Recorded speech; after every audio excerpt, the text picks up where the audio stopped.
RRB, l'invité du matin. Bonjour Elisabeth Noir. Bonjour Nicolas. Et on termine ce matin notre tour des candidats à Dimbéa après avoir reçu un représentant de la liste de Rachel Hochet, Vaïmoa Mouliava et Cynthia Jean. Vous recevez le maire sortant. C'est le maire de Dimbéa, Georges Naturel, qui conduit la liste pour une ville à notre image. Bonjour. Bonjour aux auditeurs de RRB. Et merci d'avoir accepté notre invitation. Alors, on le rappelle, le 15 mars, vous êtes arrivé en tête à l'issue du premier tour avec 49,01% des suffrages. Dans quel état d'esprit êtes-vous à une dizaine de jours maintenant du second tour? C'est une simple formalité ou il faut encore être sur le terrain et convaincre les électeurs? Non, vous savez, Elisabeth, je vais vous donner une image. Je viens du sport collectif et du sport en particulier. Je crois qu'un match n'est jamais joué tant qu'on n'en a pas sifflé la fin du match. Donc, en tout cas, mes équipes sont sur le terrain. Je suis présent sur le terrain. J'ai pas arrêté de vivre depuis le 15 mars. En tout cas, on a continué à gérer la commune, mais on est motivé pour faire un meilleur score qu'au premier tour dans ce second tour. Alors justement, une drôle de campagne avec 3 mois d'interruption en raison de la crise sanitaire. Qu'est-ce que vous avez fait pendant toute cette période? Vous avez arrêté la campagne? Vous avez continué à gérer la commune? Ça s'est passé comment? Écoutez, je crois que la campagne, on l'a arrêtée effectivement. Ouais, on aurait peut-être dû.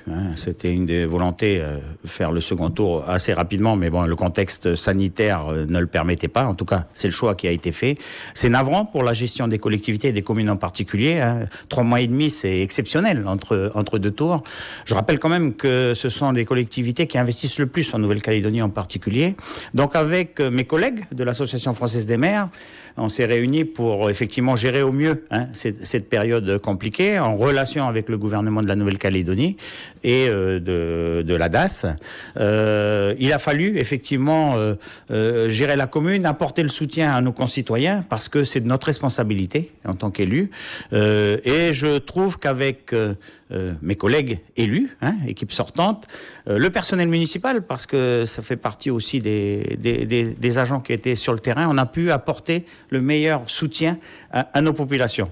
Alors en particulier à Dimbéa, on a une particularité, c'est qu'il y avait le CIS, qui est positionné sur la commune, et puis le Médipôle. Donc, vous étiez au cœur on était au cœur un petit peu entre guillemets de l'événement.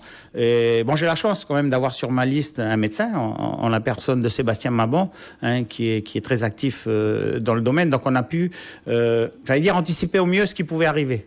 On peut parler des naissances dans un hôpital, on soigne des gens dans un hôpital, mais il y a aussi des décès, donc il a fallu gérer en particulier des problèmes d'inhumation. Et puis, anticiper l'éventualité d'un décès de cas de Covid qu'il a fallu gérer. Donc tout ça, c'est j'allais dire en filigrane, des réflexions qu'il a fallu amener pour gérer au mieux cette période. Alors pendant cette crise sanitaire, pendant le confinement, vous avez également instauré un couvre-feu à Dimbéa.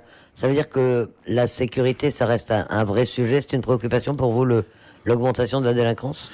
Écoutez, dans les circonstances du Covid, je parlerais plutôt de sécurité sanitaire. Parce qu'on l'avait remarqué pendant la période du confinement que effectivement il y avait certaines populations. Et je vais le dire, puisque je les ai réunis, moi, le mardi avant le confinement, les chefs coutumiers wallisiens, chefs coutumiers kanak, parce qu'ils ont des modes de vie particuliers. Donc, les gestes sanitaires, c'est pas tout à fait peut-être inculqué dans leur mode de fonctionnement. Et on le voyait qu'il y avait encore beaucoup de regroupements en soirée en particulier, au pied des immeubles ou dans certains quartiers. Donc, c'était surtout d'éviter ces regroupements pour des questions sanitaires. En même temps, effectivement, quand vous avez des gens confinés chez eux et qui voient par la fenêtre effectivement des regroupements, ça mettait mal à l'aise. Donc on a utilisé cette possibilité. C'est la première fois en Nouvelle-Calédonie que ça s'est mis en place. Et je peux vous dire qu'au résultat, la police municipale a constaté des résultats positifs. Ça a été efficace. Mais globalement, la sécurité, c'est un problème aujourd'hui On en parle un peu partout dans toutes les communes, notamment de l'agglomération. La sécurité, c'est un sujet essentiel pour la qualité de vie de nos concitoyens. La délinquance, elle existe. Je crois qu'il ne faut pas se leurrer. Quand il y a une évolution démographique, forcément, les chiffres de la délinquance augmentent. Donc, on a des moyens, et on en a mis des moyens aujourd'hui. On a 37 agents à la police municipale. C'est la norme nationale, un policier pour 1000 habitants. Mais j'insiste beaucoup sur la partie prévention citoyenneté. Et c'est une des raisons pour lesquelles on a créé à Dimbéa d'AMBA une direction de la citoyenneté, de la prévention et de la sécurité. Et c'est tout ce travail qu'on doit faire pour gérer au mieux notre délinquance, notre jeunesse, ce qu'on fait en partenariat avec la province Sud et la Nouvelle-Calédonie. Et quand je vois là ces 15 derniers jours, le nombre de jeunes dans le parc Serja-Gatnerine au Big Up Spot, je préfère les voir sur cette partie de la commune plutôt que dans les quartiers. Et ça, c'est des moyens qu'on met en place depuis une dizaine d'années à Dambéa, dans le sport, dans la culture, dans l'animation de la jeunesse. Et ça fait partie d'un élément essentiel de notre politique envers la délinquance. Alors, lors du second tour, le dimanche 28 juin, il y aura 3 listes face à la vôtre. Bon, parmi les reproches essentiels qui sont faits, c'est la règle du jeu de la campagne, hein. Beaucoup concernent le logement. Est-ce que vous regrettez ce qui a été fait à Dambéa ces dernières années, ou est-ce que vous assumez en disant qu'il n'y avait pas moyen de faire autrement et qu'il fallait effectivement construire intensivement du logement ? Alors, écoutez, je vais pas faire toute l'histoire, mais c'est pas l'exécutif de Georges Naturel qui a décidé de zaquer la ZAC de Dambéa-sur-Mer et de produire 6500 logements. C'est bien l'exécutif de Philippe Gomez, hein, qui était aux manettes à la province Sud à l'époque. Et lorsque j'ai été élu en 2008, je lui ai dit, soit tu crées la 34e commune de Nouvelle-Calédonie qui s'appellera Dambéa-sur-Mer, soit ce sera un quartier de Dambéa, à ce moment-là, tu auras affaire à moi. Donc, dans la gouvernance, on a fait évoluer les choses, sauf qu'il y avait des coups partis. Effectivement, il fallait produire du logement. On l'a essayé de le contrôler au maximum, et je peux vous dire que depuis 3 ans, on n'a pas produit beaucoup de logements à Dambéa, justement parce que même si l'exécutif provincial était encore Calédonie Ensemble, donc j'ai réussi à faire freiner la production, en particulier de logements collectifs, parce que je pense que c'est pas adapté à nos populations, j'en suis convaincu. Mais par ailleurs, et mes concurrents, hein, que j'ai en face de moi, que ce soit Cynthia Jean, qui était collaboratrice de Thierry Corneille, de Philippe Dunoyer, et dernièrement du président du gouvernement Germain, elle a travaillé, hein, sur cette partie de l'habitat. J'y ai beaucoup travaillé aussi, mais aujourd'hui, je n'en vois pas les résultats parce que on ne produit pas que du logement, on met des gens dans ces logements. Ce qui est important, c'est l'accompagnement qu'on y met, et c'est aussi l'accompagnement qu'on doit amener aux communes pour pouvoir, j'allais dire, faire vivre ces quartiers. Et Mouliava, qui est membre du gouvernement, il a en charge ce secteur. Donc moi, j'attends beaucoup d'eux, que ce soit de la province Sud ou du gouvernement, pour pouvoir effectivement réajuster les choses, parce qu'il y en a besoin, j'en suis convaincu. Et c'est en tout cas ce que je mettrai en œuvre dans cette mandature. L'autre reproche que l'on entend sur Dambéa, c'est qu'il n'y a pas assez de lieux de loisirs, justement, pour accompagner la population, pour qu'elle se sente bien à Dambéa. Vous partagez cette analyse, vous voulez y remédier Ouais, je me mets en faux là-dessus. Je pense que dans le domaine sportif, on a investi énormément en termes d'équipement, en termes d'organisation.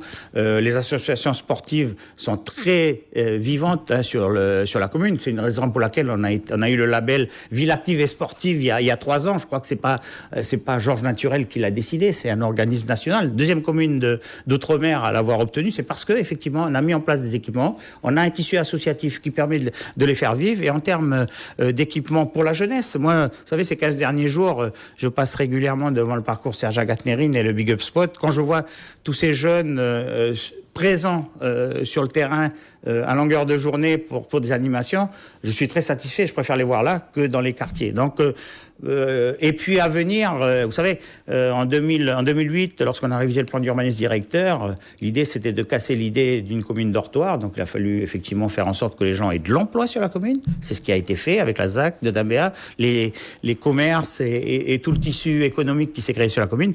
Et l'objectif de cette mandature, ça a été aussi d'amener du loisir. Alors c'est le cinéma qui va ouvrir dans 1 an.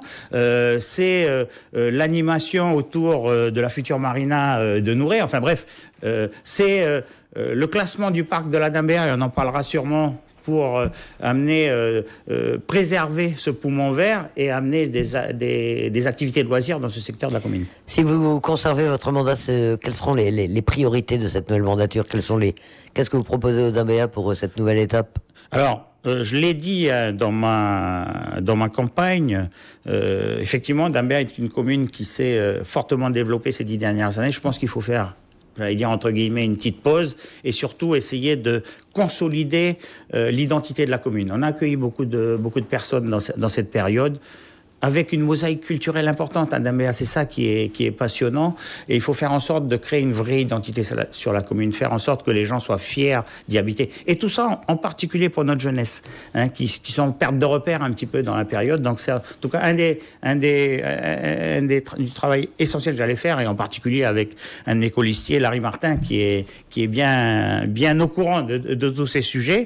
Je crois qu'il faut continuer aussi sur le développement économique et sur, j'allais dire, faire en sorte que les Dambéa puissent dormir, mais travailler, vivre dans la commune. Donc c'est un autre challenge. Dans le contexte économique actuel de la Calédonie, c'est possible? Vous pouvez développer des choses encore? C'est possible encore. Pas plus tard qu'hier, en termes de construction, on a engagé la construction de la gendarmerie. C'est quand même 1 milliard d'investissements. Ça va créer de l'emploi. Ça va créer de l'emploi de proximité pendant le chantier. L'ouverture des commerces, en particulier, je me bats pour qu'effectivement on puisse recruter. Et c'est l'intérêt, hein, je pense, des entreprises de recruter des gens qui habitent près des commerces, parce que ça limite les problèmes de transport.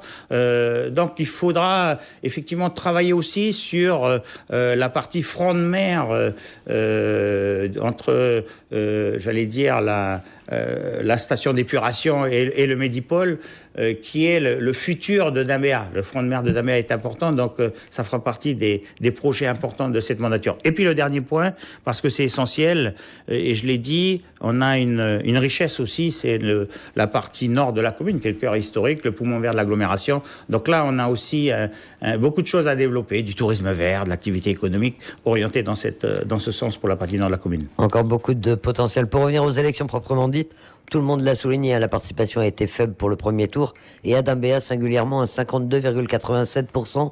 C'est pas beaucoup. Qu'est-ce qui s'est passé? Comment vous l'expliquez? Et comment y remédier pour le second tour? Donc c'est navrant. Après, les explications, on peut en donner plusieurs. Il y a eu le cyclone, le Covid, enfin, les différentes échéances électorales qui peut-être ont du mal à mobiliser nos concitoyens. Moi, je suis satisfait parce que j'ai fait un meilleur score qu'au premier tour en 2014. Donc en tout cas, et je crois que tout le monde est satisfait à Dambéa, puisqu'ils ont fait un score raisonnable. Mais la participation est importante parce que c'est une élection essentielle, hein, dans notre République, dans notre vie quotidienne. On s'occupe vraiment du quotidien des gens. Donc, j'appelle les gens à venir quand même. Ils ont la chance à Dambéa d'avoir 4 listes en présence, donc ils s'expriment. Je pense que nous, on a l'expérience en grande partie, hein. Il y a eu la moitié de ma liste qui est de l'équipe sortante, mais aussi une nouvelle génération que je veux accompagner pour préparer le Dambéa des 25 ans à venir. Donc c'est dans cette logique que je m'inscris, avec une liste qui est à l'image de Dambéa et à l'image de ce que je veux donner à la commune de Dambéa. Alors les campagnes sont très calmes dans les 22 communes concernées, dans la perspective de 28 juin. Vous, comment est-ce que vous faites campagne? Campagne de proximité, pas de meeting, pas de grands rendez-vous? Mes équipes, et je suis vraiment satisfait parce qu'il y a une vraie dynamique, hein, ils sont tous en bleu, donc ils sont sur le terrain, en particulier depuis lundi, ils étaient encore présents hier soir, donc là-dessus, j'ai pas de souci sur la présence sur le terrain, sur les échanges qu'on peut avoir avec nos concitoyens pour les appeler à venir voter le dimanche 28.